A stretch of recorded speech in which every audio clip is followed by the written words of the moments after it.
here we go with the fifth lecture for chapter 2125, and just looking at some of the different approaches to garbage. You can see this area here in the picture. This is a huge area that people are kind of fishing through materials, looking for whatever they could potentially use or sell someplace else. Kind of a sad situation, but this is the unfortunate reality. People's throwaways and other people are searching through it. And of course, what you definitely see a lot of is children going through there. Looking around different parts of the world as far as how they go about doing things. Reusing containers, trying to generate as little waste as possible. Finland, 95% of soft drinks and alcoholic beverages are refillable. Once upon a time, back when I was a kid, our pop bottles were all recycled. It was just the glass bottles. You took them to the store and they shipped them back off to whatever pop company, and they did whatever they did, cleaned them, sanitized them, and then they reused them. And you could tell because the bottles weren't all pristine. They had little scratches on the edges. But it's cheaper now to use plastics for, well, everything. So they don't really use the glass bottles anymore.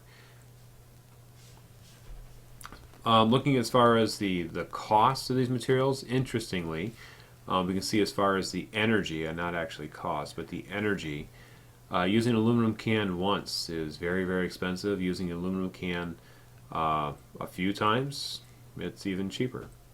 So further on down the line here, just using a drink bottle once or reverse 10 times. Okay, so it doesn't take much energy. Why don't we do this? I think a lot of it has to do with the transportation costs. When you think about glass, it's just easier to throw it back in the mix, crush it, and put it back into raw materials. It ultimately comes down to dollars and cents. We're looking at energy here, but somehow it's got to be about money. So this doesn't tell the whole story.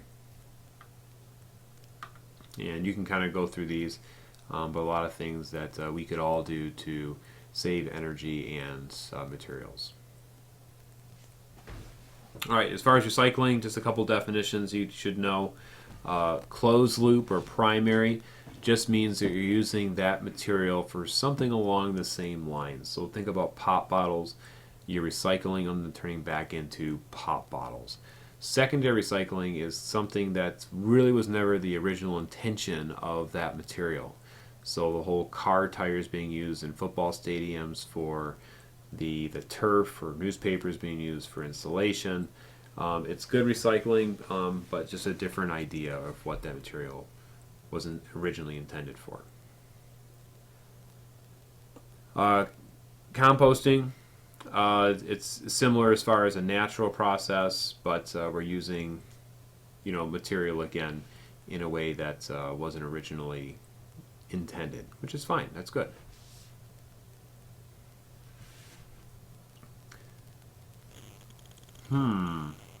Well, a couple different ways as far as getting rid of our waste. We can see that one of the things we do, and we have a couple of these in the Detroit area, I believe pretty much Detroit, is incinerators, which is a good thing and a bad thing. One, of course, it's putting waste to use so we can create energy out of it.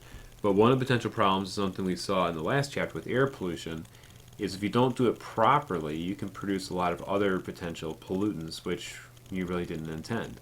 Number one, dioxins. What are you putting into that incinerator? And again, the idea is that these things get really hot, so you are breaking down any potential hazardous material into something that is not as harmful. Plasma torch, we're not going to mention a whole lot, but is another way of kind of incinerating or burning up a material. Open dumps, you don't see these anymore. When I was a kid, it was always kind of fun to go down to the dump and throw things into the giant heap. But the most fun you're going to have with that today is the dumpster, which is usually at your recycling location if you're getting rid of a lot of junk. But typically today, what you're going to find out there are sanitary landfills, and they're designed specifically to hold hazardous waste, and they have a lot of protections in place. So this is a picture of what a sanitary landfill looks like. It's lined, so you're not going to have a lot of leaching going out, but they actually are designed to leak. Sometimes they'll actually put water material into the landfill so it will filtrate through and they can collect that leachate. And there may be some things in there they're actually trying to gather and collect for usage. But one thing they are also trying to do is, again, collect that leachate so they can take it somewhere to dispose of it properly. But notice they have some wells by. They have groundwater flow, so they're monitoring to make sure that they're not going to contaminate local water. After the landfill is full, they will put a cap on it. It's crowned at the top, so rainwater will wash off the system. And then they put some collection vessels in there which can collect methane. One, because it's explosive material. They don't want it just sitting there. But two, they can typically collect it and use it as a fuel source, or they just burn it off, as you guys have seen on 275. But the other thing is you've seen some of these Pine Knob, I believe, Alpine Valley is one. I believe Mount Holly is another. I believe these are all garbage hills that they've turned into ski slopes. Dead Man's Hill on Hines Drive is an old landfill once upon a time. And this is just all the characteristics that you would like a landfill to be, just so you're not contaminating any groundwater. This little guy here, NIMBY, is not in my backyard. Typically we feel that way. For example, like if we had the choice today, there's no way we could build a landfill or landfills that you see off of 275 and Michigan Avenue because the people wouldn't allow it. But they were built in Detroit's waste back when this was all just farmland in the Canton area.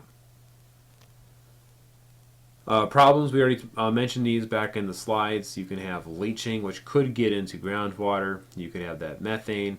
But as long as the landfill is designed properly, all these things are accounted for.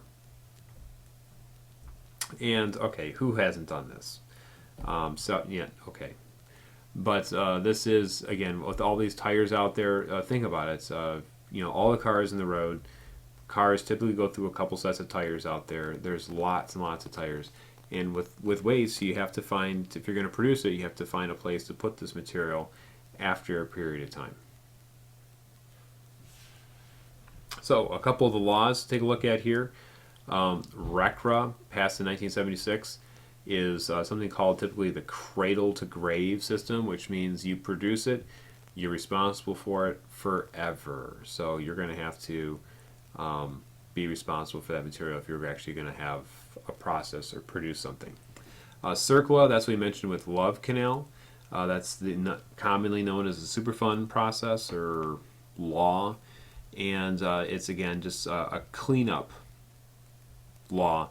This is all right if we're going to create the system within the federal government that we're going to identify these locations that have pollution and we're going to put federal funds into cleaning them up.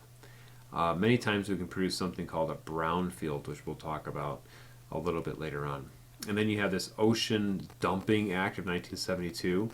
Apparently there's some cities that like to dump things into the oceans, and that's not necessarily legal. So this is a law that prohibits cities, municipalities, or countries from dumping waste into the oceans. Superfund, we mentioned this earlier. And again, it's a method to organize or collect funds to help pay for these waste locations that have kind of popped up. But again, is it properly funded? Not completely. We can see that only about 70% of the costs actually come from the polluters, and the rest just comes from you and I. Brownfields, these are the leftover locations that we try to get as clean as possible so that we can use these locations.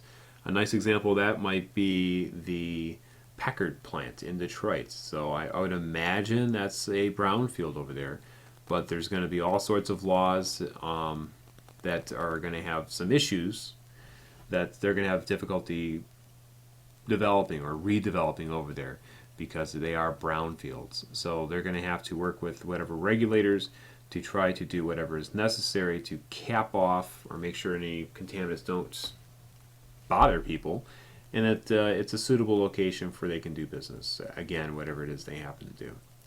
All right, so that's a good place to stop for the end of chapter. Well, I guess this is the fifth lecture.